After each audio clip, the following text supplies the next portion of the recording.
여러분 안녕하십니까, 빨간아재입니다. 오늘도 법원에 다녀오는 길입니다. 이재명 대표의 선거자금을 받았다 해서 기소가 됐던 김용 전 부원장 법정에 다녀왔는데요. 그 사이에 이재명 대표에 대해서 검찰이 구속영장을 청구했더라고요. 구속영장을 청구를 하기는 했는데 김용하고 정진상을 구속시킨 사유 있잖아요. 이재명을 위해서 뭐 뇌물을 받기로 했다 또는 정치자금을 받았다라는 혐의에 대해서는 이번 이재명 대표의 구속영장 사유에는 들어가 있지를 않더라고요. 대장동 관련해서 배임 혐의, 그리고 뭐 부수적인 혐의들이 몇 개 더 있고요. 그리고 뇌물 혐의가 133억 뇌물 혐의가 하나가 있긴 한데, 그 뇌물 혐의는 성남FC 그 광고료 받은 거를 뇌물로 특정한 거죠. 그런 혐의만 있고, 김용과 정진상을 통해서 무슨 뭐 8억 4,700만 원 정치자금을 받았다거나 뭐 428억 나중에 뭐 받기로 했다거나 이런 혐의는 전혀 들어가질 않았어요. 안 그래도 구속영장 청구를 곧 할 거라고 하길래 이 김용과 정진상을 통해서 받았다는 또는 받기로 했다는 그 혐의가 포함이 돼 있을까 과연 어려울 거라고 봤거든요. 그럼에도 불구하고 억지로 껴넣을까 의심을 하고 봤는데 그 내용은 싹 빠져 있어요.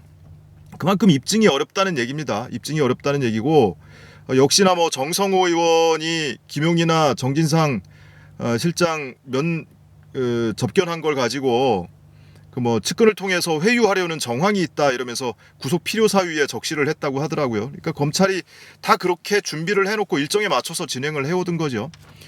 오늘은 어쨌든 김용 부원장 이 법정 공판 소식을 전해드릴 텐데, 피고인이 4명이에요. 김용 부원장 말고도 남욱이 정치자금을 공여했다라는 혐의로 함께 기소가 돼 있고, 그리고 그 중간책으로 정민용 변호사 그리고 유동규 본부장을 통해서 김용이 받았다.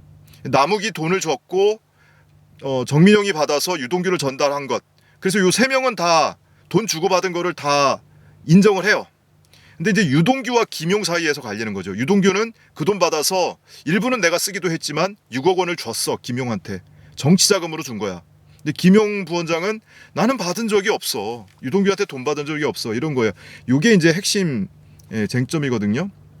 근데 오늘 법정에서는 이 유동규를 비롯한 이 피고인들의 피의자 신문조서 있잖아요. 검찰 조사 단계에서 작성했던 피신조서가 전부 증거로 불채택됐습니다. 증거 능력이 없다고 결정이 내려졌어요. 왜 그러냐면 이게 예전에는 없던 일인데요.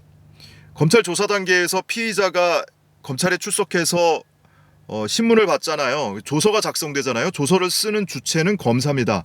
검사 작성 피의자 신문 조서라고 하거든요. 근데 이 조서를 법정에서 피고인을 앉혀놓고 네가 이렇게 진술했던 거 맞지? 네가 내용 다 확인하고 자필 서명한 거지? 예, 맞습니다라고 인정을 하면 증거로 그냥 채택이 돼요. 근데 이게 법이 바뀌었어요. 법이 바뀌어서 지금은 이 검사 작성 피의자 신문 조서의 내용에 대해서 법정에서 그 내용에 대해서 인정하지 않으면, 피고인이 인정하지 않으면 증거로 사용할 수가 없게 되어 있습니다. 그래서 유동규는 김용 부원장의 피신조서 내용에 부동의한다. 그래서 이제 김용 부원장 피신조서도 증거로 채택되지 않은 거고요. 거꾸로 유동규를 비롯한 다른 피고인들의 피신조서도 김용 부원장 측에서 내용에 대해서 동의하지 않기 때문에 증거로 채택되지 않은 겁니다. 결과적으로는 법정에서 처음부터 끝까지 다 다퉈야 돼요. 이 사람들이 서로 돈을 주고받았다, 나는 받은 적이 없다라고 하는 주장들은 지금까지 적어도 알려진 바로는 확실한 물증이 없잖아요. 물증이 없고 그저 이들이 진술을 했다, 주장을 했다라는 것들만 있거든요. 그러니까 그것이 대표적으로 이제 유동규의 진술과 김용의 진술이 갈리는 거잖아요. 유동규는 검찰에서 본인이 당연히 이재명 정치자금 쓰라고 내가 받아다가 김용한테 전달한 거야 라고 주장을 했을 텐데, 그 주장의 신빙성을 크게 다투게 될 겁니다. 그러니까 유동규의 주장이 쟤 무슨 형량거래 한 거 아니야? 이 의심들을 다들 하고 계시잖아요. 그 과정에서 뭔가 진술을 꾸며서 만들어서 했다면 과연 그거를 본인이 이 법정에서도 똑같이 진술을 할 수 있을지 법정 다툼 과정에서 아마 확인이 가능할 것 같고요. 어찌됐든 이 피의자 신문 조서를 증거로 채택하지 사용하지 못하게 된 거는 과거에 문재인 대통령 때 조국 전 민정수석 시절에 그리고 법무부 장관 짧게 하면서 검찰개혁 법안을 막 통과시켰잖아요. 패스트트랙에 올려서 통과시키기도 하고 그 중에 한 내용인데 그 즉시 이제 시행된 게 아니고 유예 기간을 두고 작년부터 시행된 조항이 있거든요. 그게 바로 이 조항입니다. 형사소송법의 314조인가 그런데요. 검사 작성 피의자 신문 조서를 피고인이나 변호인이 법정에서 내용에 대해서 인정을 하지 않을 경우에는 증거로 채택할 수 없게끔 되어 있습니다. 그래서 그 당시에 만들었던 이런 개혁 법안이 처리가 됐고 결국에 지금 법정에서 이제 효력을 지금 발휘하고 있는 겁니다. 또 하나는 김용부 원장을 지난해 연말이죠. 12월 27일에 뇌물 혐의로 추가 기소를 했거든요. 유동규한테 1억 9천만 원 뇌물 받았다. 이게 2013년에서 2014년 김용 부원장이 성남시 의원 시절에 뇌물을 받았다라고 추가 기소했는데 이거 김용 부원장 측에서 공소 기각을 해달라고 요청을 했습니다. 근데 제가 그 왜 기각을 해달라고 하는 건지 구체적인 내용을 지금 정확히 듣질 못했는데 아마도 뭐 추정컨대 이런 거 아닐까 싶어요. 유동규는 뇌물을 공여한 사람이잖아요. 김용이 뇌물을 받았다면. 근데 유동규는 기소 안 했거든요. 뇌물 공여 기소 공소시효가 7년이에요. 7년. 예, 이 7년이 도가 됐기 때문에 김용은 기소를 하지 않고 뇌물을 수수한 사람, 유동규는 기소하지 않고 뇌물을 수수한 김용만 기소를 했다는 건데, 근데 이게 오늘 이 공판이 김용 부원장의 정치자금법 위반 사건이잖아요. 선거자금 받았다, 정치자금 받았다라는 건데 이 공소장에 전제 사실이 잔뜩 기재가 돼 있는데 거기에 2014년 4월 즈음에 유동규한테 받은 게 선거자금이라고 되어 있습니다. 근데 여기에는 선거자금이라고 해놓고 추가 기소하면서 유동규는 쏙 빼놓고 김용만 뇌물 수수 혐의로 기소를 해놨어요. 근데 결과적으로 이게 선거자금이다, 정치자금이다 하면 당연히 유동규도 함께 기소가 될 텐데 묶어서. 근데 결과적으로 돈의 성격을 검사 맘대로 정하는 거죠. 이거는 선거자금이야, 정치자금이야, 이거는 뇌물이야. 아니 뭐 이재명 대표야 늘상 정치인이었고 지방선거가 됐든 대선이 됐든 계속 선거를 치러온 사람이기 때문에 언제든 늘 선거 시즌일 수가 있는 건데 그걸 검찰 멋대로 붙이는 거예요.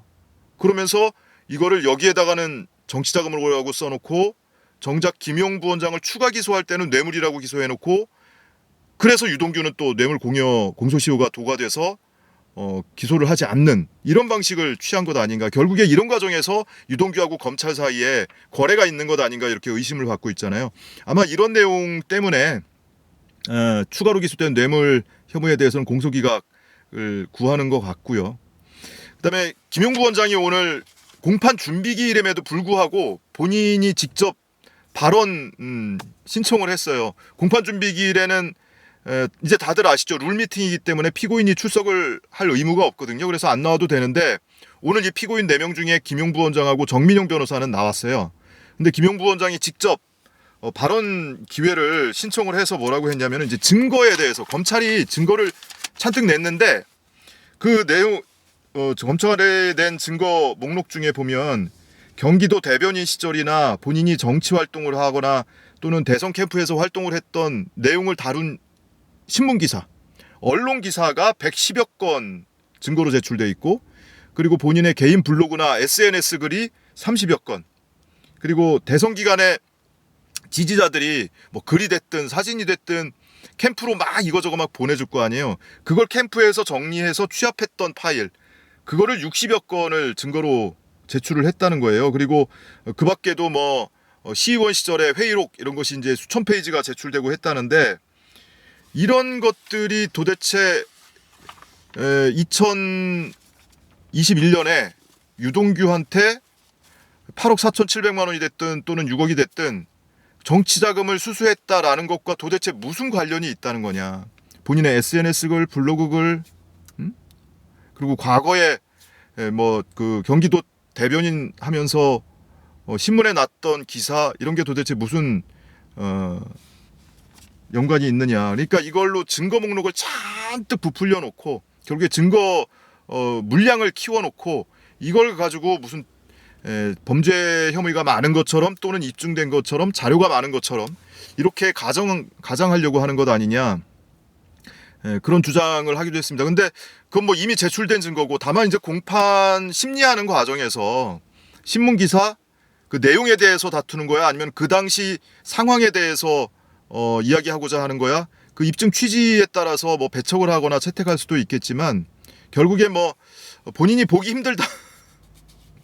뭐 성남시의원 시절에 그 회의록을 수천 페이지를 증거로 제출하면 그거를 구치소내에서 일일이 다 읽는 것도 좀 힘들 거고요. 그래서 조금 한탄을 하기는 했는데, 뭐 이것이 뭐 법정에 직접 효력을 발휘하거나 증거 채택 여부를 결정하는 내용은 아니고요. 그런 악유를 하기도 했다라는 거고. 어쨌든 이제 공판 준비 기일은 끝났습니다. 김용 부원장 정치자금 수수 사건에 대해서는 공판 준비 기일은 끝났고, 이제 3월 7일부터 이제 1차 공판, 본공판 시작이 되거든요. 3월 7일에는 검찰이 공소 사실 모두 진술하고, 그다음에 쟁점에 대한 의견 밝히고, 뭐 이런 내용으로 진행이 되고, 그 다음 공판부터는 유동규 본부장이 4회 연속 증인으로 신문을 받게 됩니다. 피고인이지만 증인 선서를 하고 증인석에 앉아서 검찰의 신문을 하루 받고요. 그리고 김용 부원장 측에 신문을 사흘 동안 신문을 받게 돼요.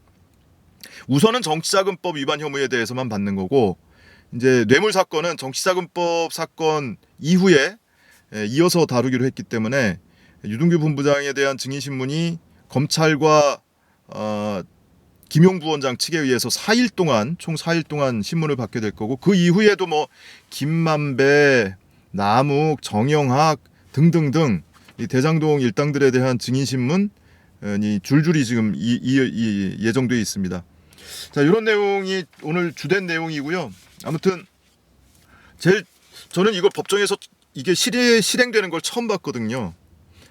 검사 작성 피의자 신문 조서를 법정에서 피고인이 내용에 대해서 부동의를 하면 그 즉시 증거 불채택이 되는구나.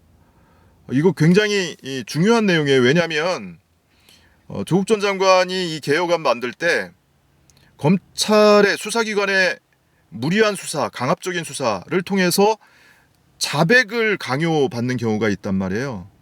그래서 검찰 조사실에서 어쩔 수 없이 그 내용에 대해서 자백을 하거나 검찰 입맛에 맞는 진술을 해놓고, 그럼 검찰이 그래요, 내용에 대해서 불만이 있다 그러면 그거 나중에 정 안 될 것 같으면 나중에 법정에서 부인하면 돼요 라고 그냥 강압적으로 밀어붙이거든요. 근데 실제로 재판을 받으면서 법정에서는 현실적으로 그걸 부인하지 못합니다. 검찰 조서에 적혀 있는 것을 법정에서 부인을 하면요, 오히려 판사한테 욕먹어요. 너 진술 번복하는 거냐고 욕먹어요. 그래서 이거 굉장히 비인간적인 방식인데, 그래서 이것을 검찰이 자백을 강요하거나 그 강요에 의해서 작성된 피의자 신문조서가 왕왕 있다 보니까 이것을 법정에서 내용에 대해서 부인을 하면 증거로 채택하지 않고 법정 증언을 중심으로 해서 다투도록 만든다. 이게 이제 증거법정주의, 공판 중심주의 와도 부합하는 내용이죠. 이 내용을 검찰 개혁 안 때 추진할 때 이 내용이 포함이 돼 있었어요. 유예 기간을 거쳐서 1년 전부터 시행이 들어갔는데, 이게 이제 법정에서 실제 실현되는 것을 저는 처음 본 거예요. 그러니까 공범의 피신 조서의 내용에 대해서 부동의하거나 또는 본인의 검찰 조사 시에 진술했던 내용을 부인하는 경우가 없지는 않을 거예요. 덜어 있을 텐데, 제가 법정에서 직접 본 건 처음이라서 굉장히 좀 의미 있는 그런 내용의 공판이었습니다. 근데 언론에서 이 내용을 주요하게 다룰 법한데, 이게 충분히 아마 이 기자들이 그간에 이제 검찰개혁 법안이 추진되어 온 과정, 그 내용에 대해서 숙지하고 있지 못하면 이게 무슨 내용이지 무슨 얘기지 잘 헷갈릴 수도 있거든요. 그래서 그런지 아직 기사는 안 나오고 있는데, 이게 아무튼 법정에서 지금 처음 실현되는 모습을 목도했습니다. 자, 오후에 이재명 대표가 본인의 구속영장 청구와 관련해서 직접 입장을 밝힌다고 하죠. 2시에 긴급 최고위원회를 하고 그리고 나서 아마 입장 발표를 할 듯한데 오후에 이재명 대표의 입장을 주의 깊게 한번 들어보기로 하고요. 오늘 공판 소식은 이걸로 마치겠습니다. 시청해주신 여러분 고맙습니다.